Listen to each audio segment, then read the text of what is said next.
I'm PF Sloan. Mitch Weissman, bass player. I'm John Tiven, producer of the album, and Phil's guitar player. You said, this is a good quote, and I loved it. You were born sometime between midnight and dawn on an inspired evening in 1964. Now, did the change in songwriting subjects really feel like you were born for the first time, or was it a rebirth? Well, I had a really good childhood, so I wouldn't want to be reborn from that. I think it was, I think it was an entirely different birth. Not a rebirth, just a brand new birth. Yeah, different consciousness, different perspective, different perceptions. But this was still pretty early on in the hit songwriting days when you come right down to it, wasn't it? Relatively. Yeah, but time was so condensed in those days. I mean, we were making 5, 6 records a year, 3, 4 albums a year. So time was really condensed. So 2 years was a phenomenal amount of time to be writing pop songs before 1964, when I just gave birth to PF Sloan, so it seems, or he took over me. Or whatever the case may be. Now, did I read right that you wrote 5 songs that night? I know Take Me For What I'm Worth, which was recorded by The Searchers, Sins of a Family for Yourself, and of course, the one that everybody's going to spend 98% of their time talking about, but we won't today, believe it or not. We'll spend a little bit, Eve of Destruction. What were the other 2? Ain't No Way I'm Gonna Change My Mind, which Glenn Yarborough did. Really? Okay. Yeah. And I think it was This Morning. 40 years later, do you feel like Eve of Destruction, we'll get it out of the way early, is no longer the bastard child of folk songs among the folk community? Have they learned to embrace it, or are they still kind of dumb? I'm glad you added that little epithet at the end. Oh, I knew where I was going. Yeah, because it was like, oh my God, yeah, what? No, that was a loaded question with a saved answer. Yes. Yeah, well, yeah, no, there's no embracing of it. The left wing still says, well, this guy may have been a hack, he may have been a ripoff, but his song helped change the Constitution of the United States. The right wing says, nope, guy's a communist dupe. He writes anything for anybody at any time. So nothing has changed. Nothing has changed. You notice that the covers that have come on Eve of Destruction are almost all from rock bands. Oh, I'm they're going not, there. They're I'm going not there. folk artists covering it. So, the mentality, people who related to that song was way beyond the folk community, and the folk community probably felt like that they were slighted, that this was something using their, this is like a folk song, but it's appealing to those rock kids, so they never really embraced it for that reason. They felt like that it was, their stepchild rather than their child. And it's not on my list of questions, but it really was the exact moment where folk and rock, all of the Byrds and a lot of those people were about to merge, but they hadn't merged yet. So you were ahead of the curve, just that millisecond that was dangerous, right? If you did it a year later, it probably would have been a whole different situation, undoubtedly. Mm-hmm. Now, for those who in my audience that don't know it, but I keep reminding myself that this was a B-side, right? The A-side was Exactly What's the Matter with Me Again, that nobody ever landed up hearing. It magically disappeared, and so your fate was really in the hands of somebody who turned over back in those days when you could do it, and I still do it a lot because I play a lot of 45s. Someone turned over a 45, and you could either say that was a great thing or it started a very different 40 years hence. Bruce Springsteen was talking about there should be a radio station that has all B-sides. It's amazing that the B-sides are sometimes the most prolific of the songs, but the record company with their ears can't hear it, so they put out what they think. Or they do a double A side, which they got smart with the Beatles and some of the others and just decided, we'll leave it to you. Yeah, it was like you said, it was a finger of fate. Someone turned it over, and what's exactly the matter with me is the reason Barry signed with Dunhill. He really wasn't into Eve of Destruction. The company wasn't into Eve of Destruction at all. Obviously. Yeah. Yeah. So I went back and listened to, and I play them all the time anyway, but to a ton of Grassroots and Mamas and Papas and Turtles and Eve. And, you know, when I really thought about your songwriting and listened to everything from Melody for You or Must to Avoid, these are all tunes that when I was 13 years old, I was listening to and thinking this was some of the greatest music that I ever heard. This really influenced, for better or for worse, and mostly for better, what I do today. And there was always a signature riff. Every one of your tunes had that, whether it's the organ riff at the beginning of Melody for You or the opening guitar of Must to Avoid. And it wasn't until I went back to all of it for this interview, I realized how much you affected the musical culture, even though you haven't been a part of it, you know. So there's all of this stuff that you have affected in the culture, and I don't know if that gives you any credence whatsoever in what you've been through, but it's kind of amazing and insane at the same time. You know, I really don't look at it that way. I get a charge when someone else gets jazzed from it. I'm just a huge music fan. I'm just a huge music fan, and I'm expanding my ability to love music because there's so little of it for me to love today. And as stereos get better, there's less to listen to, and it's what it really is. It's the inspiration and the flow of where the artist and songwriter are in terms of universal understanding at that moment. It's a big words of saying, like, how do you filter what tragedy and what happiness is going through your life, and is that going to be of service or help reflect out to anyone else who's encountering that at the moment? And I mean, there's a lot of good. There's obviously everyone's a songwriter today, and everyone's an artist today. I mean, I went out with 50 CDs to sell. I came home with 120. I didn't lose any, but I mean, what I got was everybody giving me their CD out on the road. You know, basically, here, I love your music. Here's mine. Here's my email. Give me a critique. Let me know what you think of it. Wow. So it's like everyone is a songwriter today, and everyone is an artist today, and everyone is expressing themselves today, and isn't that wonderful? I mean, in the '60s, it was an exclusive club, but there's a difference between filters of quality and rawness and everything that's appropriate and not appropriate, but everything that's real in life, in music. The best of it will always come to the forefront. And it's because there's more of real to what it is. To be honest with you, I'm not really sure I was ever real.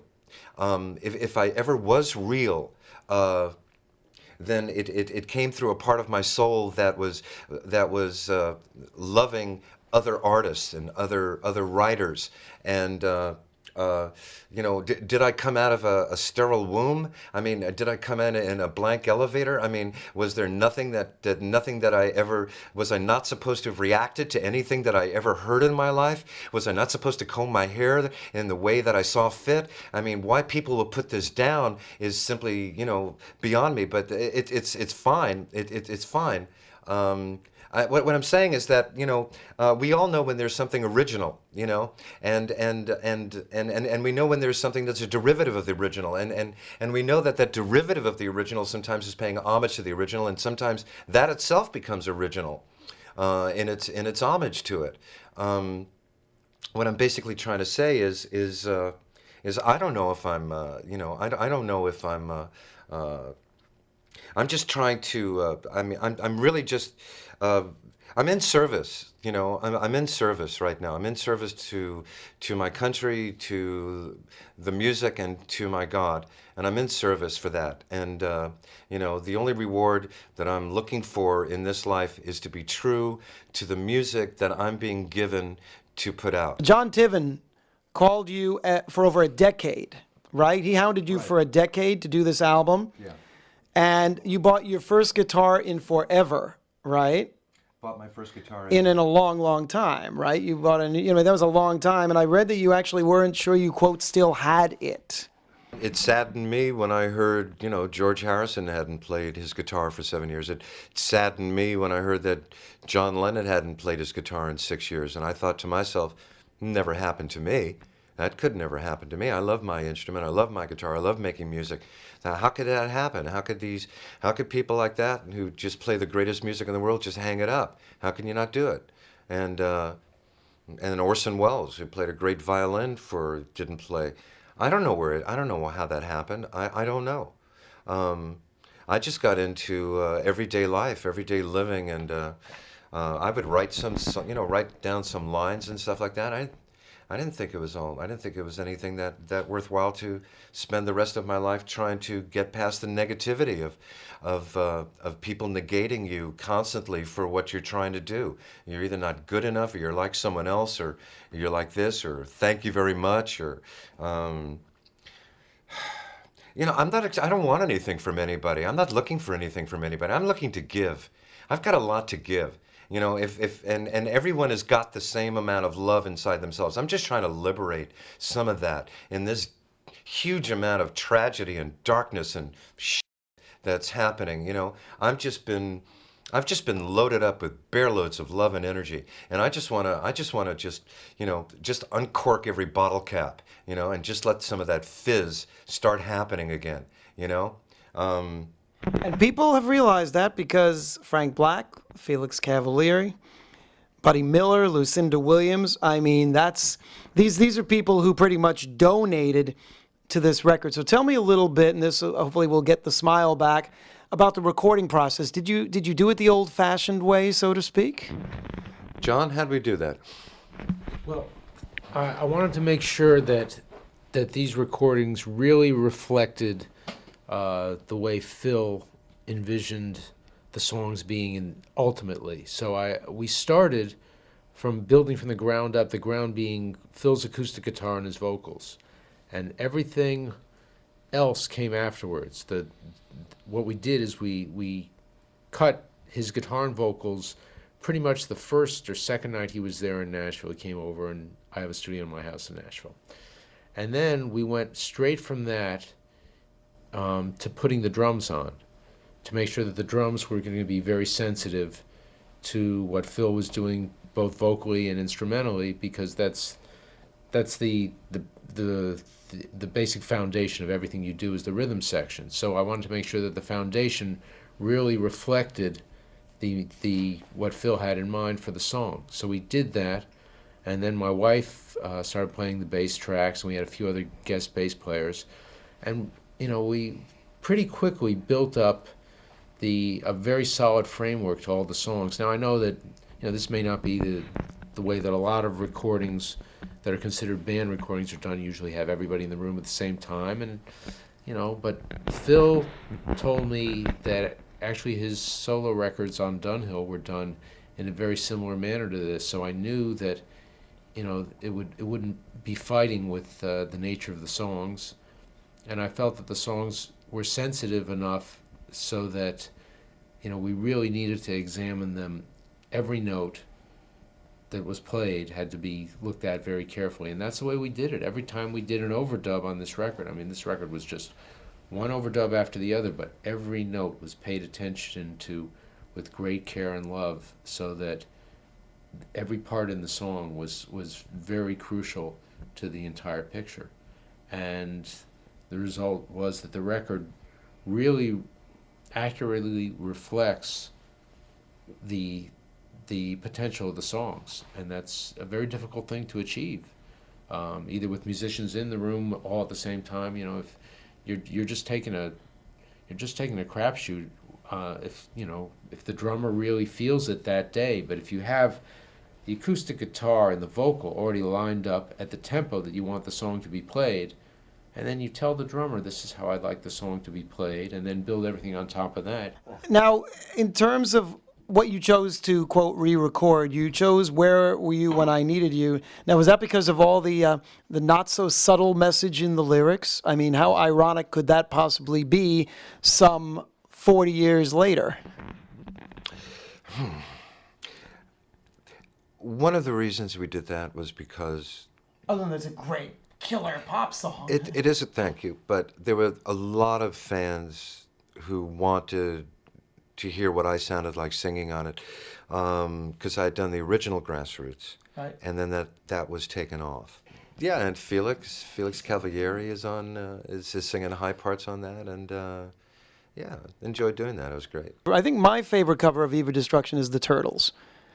Did you have a favorite? I mean, and it's funny because I pulled out the album the other day, and I was, and I just because you have a big library, you have a lot of the covers. They're kind of all over the place, and I've got the entire list here. But I'm just curious, because you get to say, well, my favorite cover of Eve of Destruction is mine.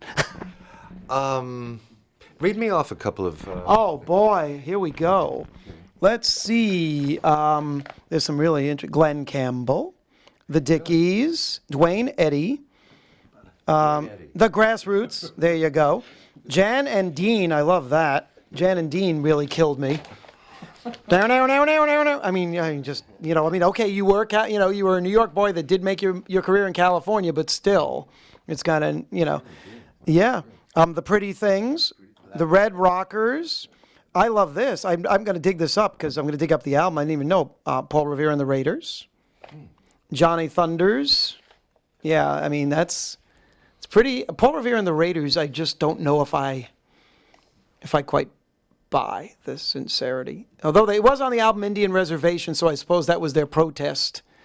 Cherokee people, Cherokee tribe, and then Eve of Destruction. Why not, right? It's nice to see them come over from the dark side, Right. Yeah, from Kicks. Well, if you really think about it, though, they only had two sides. It was like Mr. Sunshine, and then it was like drugs and. Yeah, but Kicks was a very heavy-duty anti-drug song. Yes, it was. That's why I said they come over. And I'm sure that everybody quit drugs just based on that song. I'm sure they all went off them instantaneously. I would consider that song to be endemic to the dark side. That's what and the sarcasm is well taken. Okay, so we're all in the same phase here. We're all laughing at the same. We're all laughing at the same joke. That's why I did it. I positioned it so everybody in the room had an opportunity to just dip right in with the sarcasm. Okay, this is a story that, unless you really know this, you don't know this. But so if you look back at the beginning when you met another spiritual man, and we're not going to dig deeply into your spirituality, but I know you've found your own brand of it these days. But when you met that gentleman at Sunset and Vine named Mr. Presley in that store that day and had your first impromptu guitar lesson, what would you change about your life now if you could? Because Elvis was a deeply spiritual man, and if you look at the arc of his life, it's not, people forget about the dark years that Elvis had, of which there were quite a few. The study that one can do of Elvis's life on a spiritual level is astounding. He was extremely spiritual. Extremely spiritual, and you remember the Jim Jarmusch movie, Mr. Yeah, Train, where they showed the Buddha Elvis? Yes. Yep.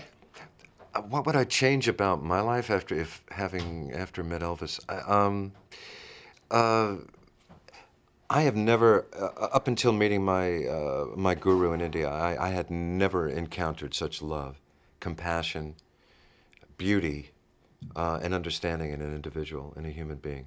It was just up until 30 years later, when I met my Sadhguru in India, did I come close to seeing what Elvis had. I would love to, I would love to find a sane, beautiful, attractive woman. Not a Priscilla, but beautiful. That's about it. I'm just looking for a really good relationship. I had no idea that you literally were responsible for getting the Beatles on VJ, and produced Painted Black. And these are, I have to say that the reason I zoomed over here when I knew you had to leave early is because I was just totally, I don't idolize people I interview, but I was quite blown away by these stories. The story with the Beatles, I guess if it was well known, I guess I'd be talking at Beatlefest all over the country. Painted Black was a great session. Mick gave us the name the Fantastic Baggies originally. I think that's been told. I think that's out there. If you met Lou Adler today,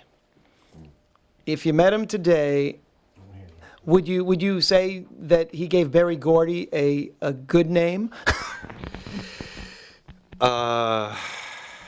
That's a tough question. I don't think he gave him a good name. No. I'll tell you the what happened to Motown. Came out through Dunhill. They just completely disassembled it, didn't they? We don't have time to do what I normally do, which we normally do a musical sandwich. But what I am going to do is what I want to do is play a couple of tracks from the new album. But then in between, I think the most intelligent thing I can do is play a lot of your music in between. So is there anything that you don't want me to play, or is there anything in particular of all this stuff just that you do want me to play in between that you think that people haven't heard and really should hear? No, I trust your judgment on, I'll leave it in your good hands, your good graces. Just let me just say something to your listeners. I really appreciate your help and support over the years, and I'm really happy to be out and about and making music.